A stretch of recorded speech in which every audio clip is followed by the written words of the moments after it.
क्रिकेटपटू हार्दिक पांड्या नेहमीच त्याच्या वेगवेगळ्या स्टंटमुळे, रीलमुळे आणि वेगवेगळ्या विचित्र गोष्टीमुळे चर्चेत आलेला असतो. आता परत एकदा चर्चेत आलाय कारण त्यानं फक्त अवघ्या 6 महिन्यात चौथी आलिशान अशी गाडी खरेदी केली आहे आणि अशी गाडी खरेदी करणारा तो पहिला भारतीय ठरलाय.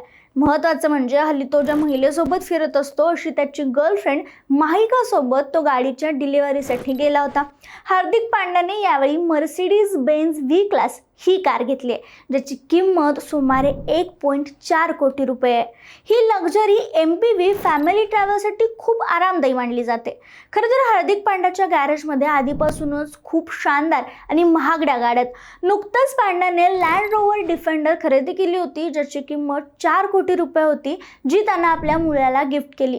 याशिवाय सुमारे 12 कोटी रुपयाची फेरारी 12 सिलेंडरे आणि लंबोर्गिनी युरुस सुमारे जी 4.5 कोटी रुपयांची या गाड्याही त्याच्या कलेक्शनमध्ये आहेत.